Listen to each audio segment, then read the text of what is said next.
Everyone. So this is प्रशांत और ये हमारा मार्क बूस्टर सीरीज़ का 5th वीडियो है। इसके अंदर हम नेक्स्ट 5 क्वेश्चंस कवर करने जा रहे हैं, जिसमें से क्वेश्चन नंबर 1 इस समय आप लोगों की स्क्रीन पर है। So first of all read the question, then I will explain कि इसको कैसे करना है। देखिए, ये क्वेश्चन आप लोगों का NCERT का एग्जाम्पल है। और फर्स्ट ऑफ ऑल इस क्वेश्चन की बेटर अंडरस्टैंडिंग के लिए आई विल प्रेफर कि आप एक बार स्पेरिकल शेल की डेरिवेशन जो आपने गॉस लॉ में की थी, उसके बाद सॉलिड स्फीयर वाली डेरिवेशन भी स्टडी करके आइए, सो डैट आपको ये क्वेश्चन ज़्यादा अच्छे से समझ आ सके। क्वेश्चन बहुत सिंपल है। बोला गया है कि एक एटम है जिसके अंदर एक पॉइंट न्यूक्लियस है, एक छोटा सा न्यूक्लियस है जो मैंने यहाँ ऐसे रिप्रेजेंट किया है, जिसका चार्ज है ZE। ठीक है, इसका चार्ज कितना है ZE। ओके, इसे सराउंड किया गया है, surrounded by uniform density of negative charge up to radius R। मतलब इसके चारों ओर ये जो R रेडियस है, इस R रेडियस के अंदर नेगेटिव चार्ज मौजूद है। क्या चीज़ मौजूद है? नेगेटिव चार्ज मौजूद है। ठीक है, बोला गया है कि आपका पूरा का पूरा जो एटम है वो न्यूट्रल है। तो अब आप बताइए कि इलेक्ट्रिक फील्ड क्या होगी at distance R from the nucleus. अब ये at distance R from the nucleus, यही आप लोगों को डिफाइन करना है। ठीक है, क्वेश्चंस एक्चुअली बहुत ज़्यादा ट्रिकी है, सही से समझने की ज़रूरत है। बहुत इनडायरेक्टली बहुत सारी चीज़ें बताई गई हैं इसके अंदर। एक एक करके शुरू करते हैं। सबसे पहले बोला गया है आपको कि चार्ज जो है न्यूक्लियस के ऊपर प्लस ZE है। ठीक है, आपका न्यूक्लियस वैसे भी पॉजिटिवली चार्ज होता है एटम का।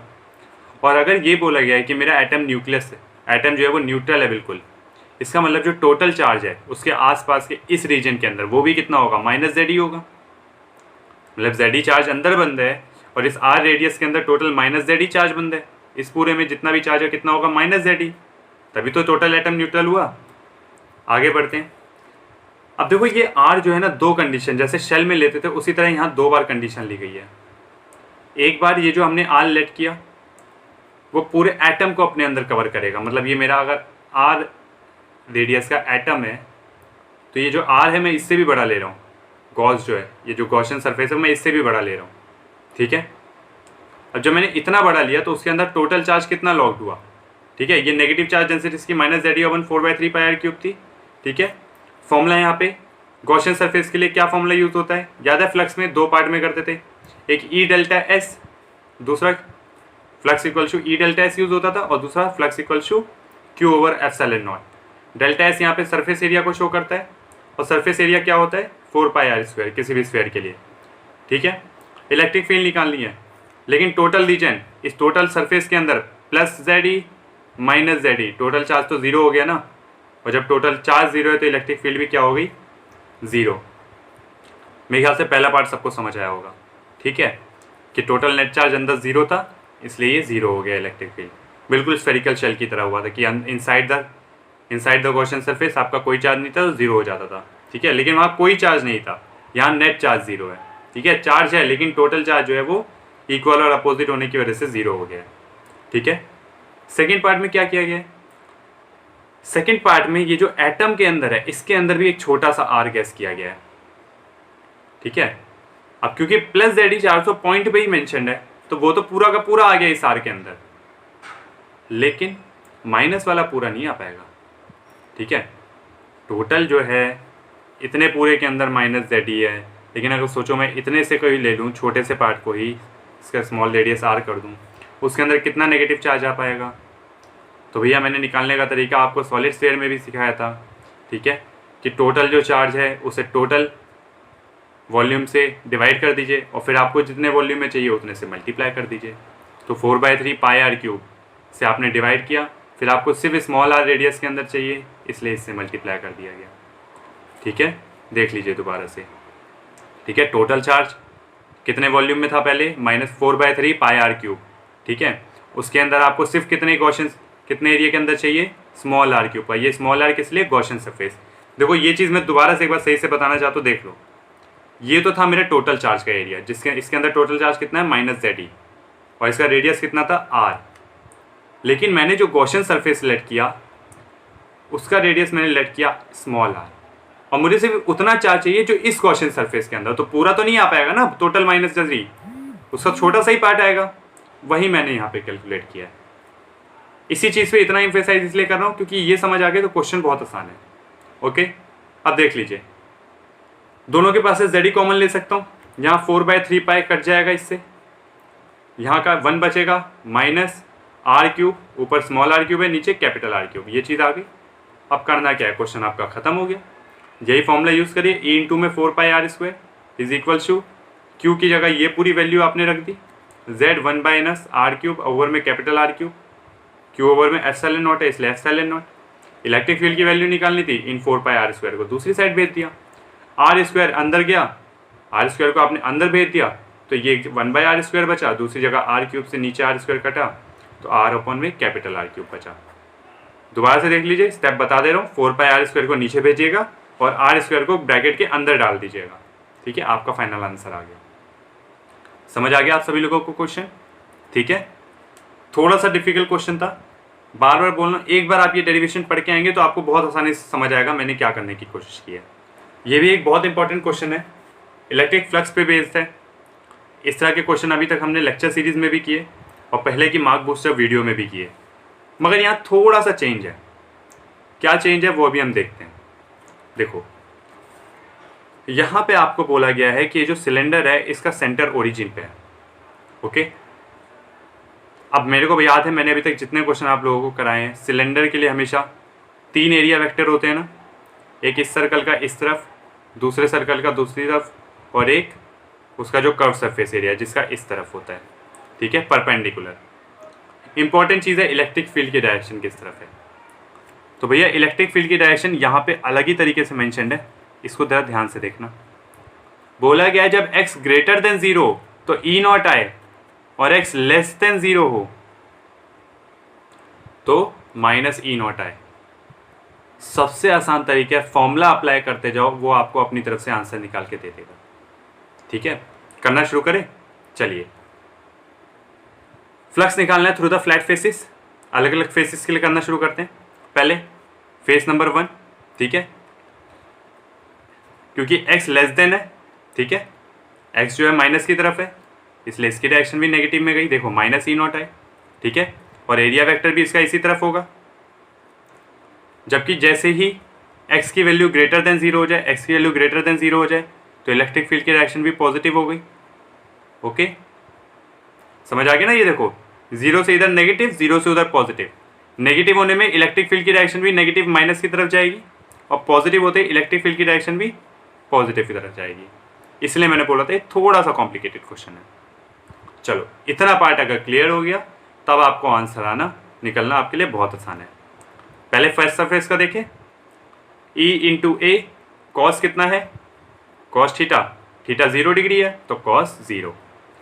सर्कल का एरिया क्या होता है, πr², तो E0 जो कि इलेक्ट्रिक फील्ड है। ठीक है, अभी हम नेगेटिव वाले पार्ट के लिए कर रहे हैं तो यहाँ पे भी E0 ही रहेगा। माइनस साइन क्यों नहीं ले रहे, यहाँ पे डायरेक्शन में यूज़ कर चुके हैं। E0 एरिया का πr², एंगल इनके बीच का 0, ठीक है, इन दोनों के बीच का एंगल कितना है 0, तो cos 0। ऐसे ही सेकंड वाले के लिए देखें, इलेक्ट्रिक फील्ड की डायरेक्शन इस तरफ है, मैंने समझा दिया अभी। एरिया वेक्टर भी इसी तरफ बना है इसका, दोनों के बीच का एंगल कितना है, थीटा कितना है 0 डिग्री, तो ये भी क्या हुआ E0 πr² cos 0। इसका मतलब इलेक्ट्रिक फ्लक्स चाहे मेरे पहले सरफेस का हो चाहे दूसरे फ्लक्स का हो, दूसरे सरफेस का हो, इक्वल आएगा, कितना आएगा E0 πr²। ये तो हो गया मेरा फर्स्ट पार्ट जिसमें मुझे फ्लैट फेसिस के लिए कैलकुलेट करने को कहा था। ये दोनों फ्लैट फेसिस थे ना। अब आते हैं कर्व्ड सरफेस के लिए, मतलब ये वाला पोर्शन जो ऐसे रोटेट है गोल से। ठीक है, तो इसके लिए तो बड़ा आसान है यार। इलेक्ट्रिक फील्ड चाहे इधर हो चाहे उधर हो, है एक्स एक्सिस पे है, देखो एक्स एक्सिस पे, ये देखो मैंने ड्रॉ करके दिखाया है इसलिए एक्सिस। जबकि इसका एरिया वेक्टर कौन से है, इसका एरिया वेक्टर जो है वो है वाई एक्सिस पे। ठीक है, एरिया वेक्टर की डायरेक्शन ऊपर की तरफ है, वाई एक्सिस के साथ है। तो यहाँ पे ई और ए के बीच का जो एंगल बना फॉर द कर्व सरफेस कितना है 90 डिग्री, तो ई डेल्टा एस cos 90, cos 90 होते 0 हुआ। फ्लैट सरफेस के लिए वैल्यू कितनी आ गई 0। अब आपको टोटल फ्लक्स चाहिए, तो बस टोटल फ्लक्स के लिए क्या करना है, एरिया ऑफ 1, 2 और 3 तीनों को प्लस कर दो। 1 2 और 3 तीनों को प्लस करें, तीनों सरफेस का। 1 और 2 की वैल्यू यहाँ मैंने पुट कर दी, 1 की भी E0 पाई आर स्क्वायर, 2 की भी E0 पाई आर स्क्वायर, बराबर बराबर आई थी, और थर्ड वाले की तो 0 आ गई। तो टोटल फ्लक्स कितना हो गया, 2 E0 pi r square. Fourth part देखिए इसका, फोर्थ पार्ट में आपको निकालना है चार्ज। फ्लक्स का formula Q over epsilon naught होता है, ठीक है। फ्लक्स का फॉर्मूला क्या होता है, Q ओवर में एप्सिलॉन नॉट। Q की value flux into epsilon not. Flux कितना है, 2 E0 पाई आर स्क्वायर। अब ये एप्सिलॉन नॉट है भाई, देखो ये E है, ये एप्सिलॉन नॉट है, ठीक है, दोनों के बीच फर्क है। ओके, ये हो गया आपका टोटल चार्ज। क्लियर हो गया क्वेश्चन? बहुत आसान है, बस आपको एंगल पहचानना है, ठीक है। एंगल के लिए आप इस चीज़ का यूज़ कर सकते हो, ठीक है। ये वाला पार्ट यहाँ ध्यान रखना, ये जो दे रखी है, उसके बाद टोटल फ्लक्स के लिए सबको ऐड कर देना है, और फिर चार्ज निकालने का तो वही पुराना तरीका है जैसे पहले के क्वेश्चन में किया था। अब ये बड़ा मज़ेदार क्वेश्चन है, बोला गया है फोर्स ऑफ रिपल्शन है दो पॉजिटिवली चार्ज आयंस के बीच में, ठीक है। दो भाई पॉजिटिवली चार्ज है, प्लस प्लस एक दूसरे को रिपेल करते हैं तो फोर्स ऑफ रिपल्शन ही होगा, ठीक है। इनके ऊपर जो ये फोर्स है वो है कितना, 3.7 इंटू 10 की पावर -9 न्यूटन का, और इनको सेपरेट कर रखा है कितने डिस्टेंस से, 5 एंगस्ट्रॉम, ठीक है। एंगस्ट्रॉम कितनी यूनिट होती है, 10 की पावर -10। देखिए यहाँ मैंने सारी चीज़ें लिखी हैं गिवन में। Q1 और Q2 इसको मैंने Q मान लिया, दोनों को क्यों माना, क्योंकि यहाँ पे बोला गया है कि ये दोनों इक्वल चार्जेस है, मतलब इनका मैग्नीट्यूड इक्वल होगा। फोर्स मेरे को गिवन है, लिख लिया। रेडियस गिवन है, ठीक है, कितना आया, 5 इंटू 10 की पावर -10 मीटर। फॉर्मूला बहुत सिंपल वाला, जिसे अभी भी इस फॉर्मूले की वैल्यूज़ में दिक्कत हो वो एक बार जाके कूलम्ब्स लॉ को स्टडी करे।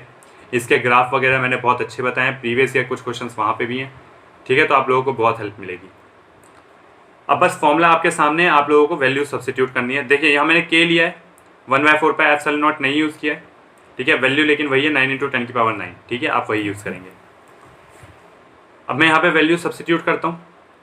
मुझे चाहिए क्या, Q की वैल्यू चाहिए ना, तो Q क्या निकलेगा, F आर स्क्वायर होता है मल्टीप्लाई में एफ आर स्क्वायर अपॉन में K, ठीक है।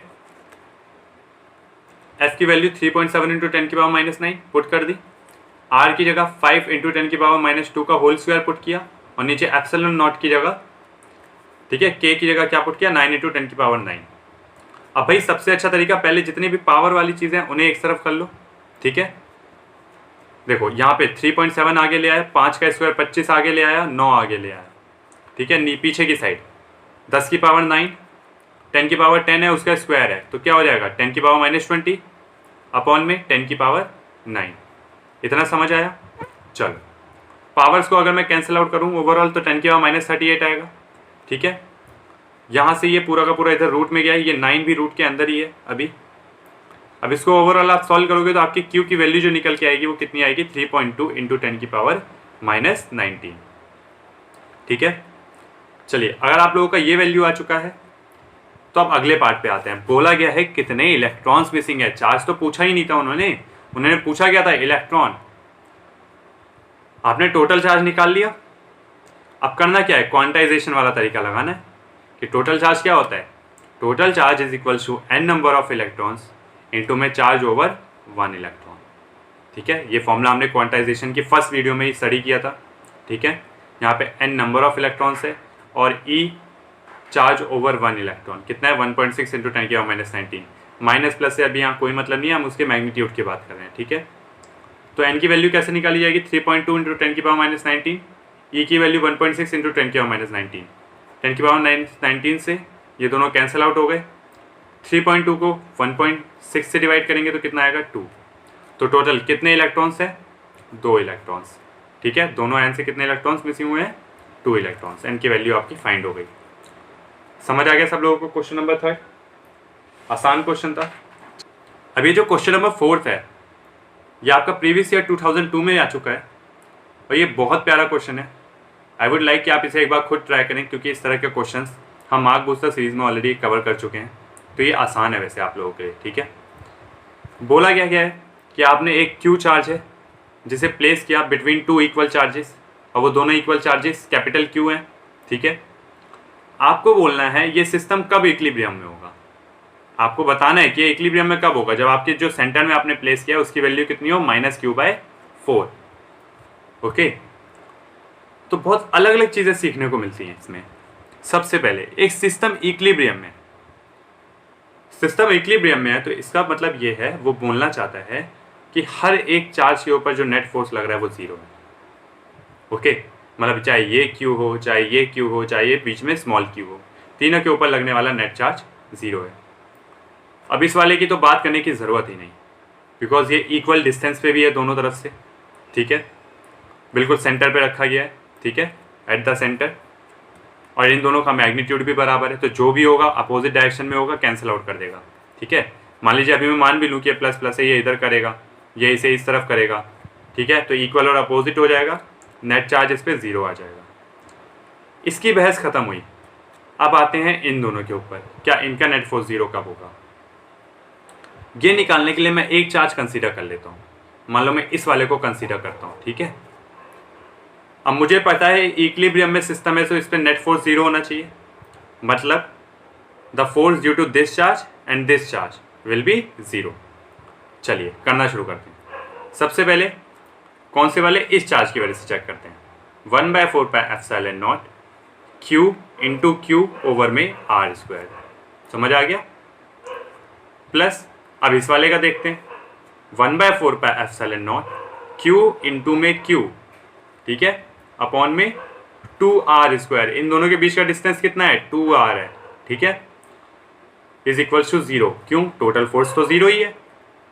अब ध्यान से देखो, 1/4πε0 1/4πε0 कॉमन होगा, दूसरी साइड जाएगा, 0 से मल्टीप्लाई होगा, खत्म हो जाएगा। बचा क्या, q इंटू में स्मॉल q ओवर में r², q इंटू में q ओवर में 2r का स्क्वायर क्या होगा, 4r²। एक और चीज़ यहाँ पे कैंसिल आउट हो सकती है, चलिए उसे मैं नेक्स्ट स्टेप में करूँगा। ये प्लस में है, दूसरी साइड क्या माइनस में।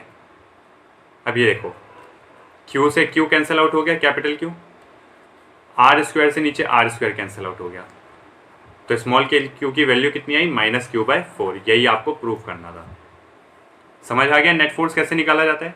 अब चाहे आप ये वाला q लो, चाहे ये वाला q लो, बात बिल्कुल सेम है, क्योंकि ये दोनों के दोनों आइडेंटिकल चार्जेस हैं। ठीक है, आसान क्वेश्चन था।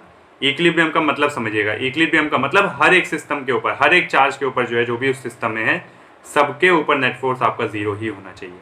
ठीक है, चलिए क्वेश्चन नंबर 5 के ऊपर चलते हैं। अब ये क्वेश्चन आप लोगों के सामने है। फर्स्ट ऑफ ऑल, जिसको इस क्वेश्चन के लिए अभी भी किसी को समझ ना आए तो पहले उसे कौन कौन सी वीडियोस देखनी है मैं बता दूं। Coulomb's law in vector form आपको अच्छे से पता होना चाहिए। सुपरपोजिशन प्रिंसिपल के अंदर मैंने कुछ क्वेश्चंस डाले हैं इसके, उसको एक बार स्टडी कर लीजिएगा।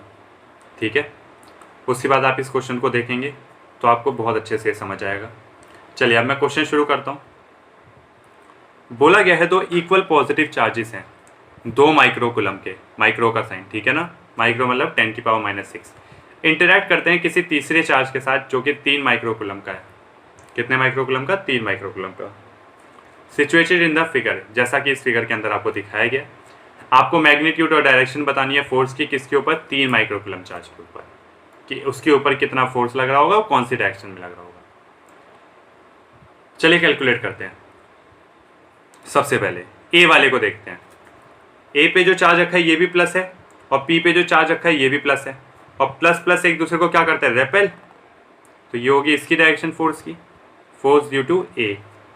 ओके, बी पे 2 माइक्रो कूलम का रखा है, ये भी प्लस है, पॉजिटिव है नीचे में, और 3 माइक्रो कूलम वाला भी पॉजिटिव है, तो इसकी भी डायरेक्शन क्या होगी, ये।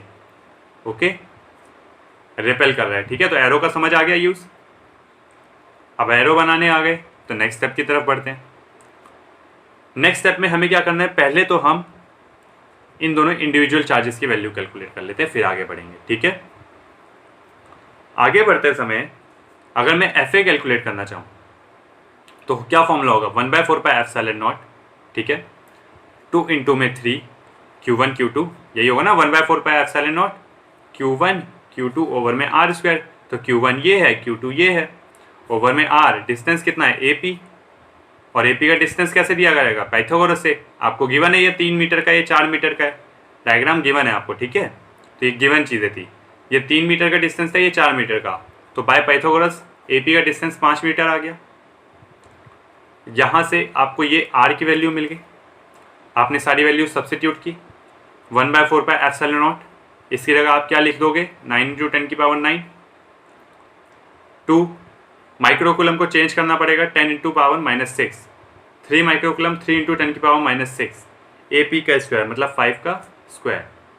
सारी वैल्यूज सब्सिट्यूट करो, कैलकुलेट करके चेक करो, आपका आंसर आना चाहिए 2.2 × 10⁻³ न्यूटन। ये तो हो गया इस वाले फोर्स की बात, ठीक है, force on P due to A, ठीक है, जिसको मैं अभी F1 के नाम से यहाँ रिप्रेजेंट कर रखा है। अब इसकी बात करते हैं, force on P due to B, ठीक है ना, याद है लिखना सिखाया था वेक्टर फॉर्म में, इसको मैं मानता हूँ F2।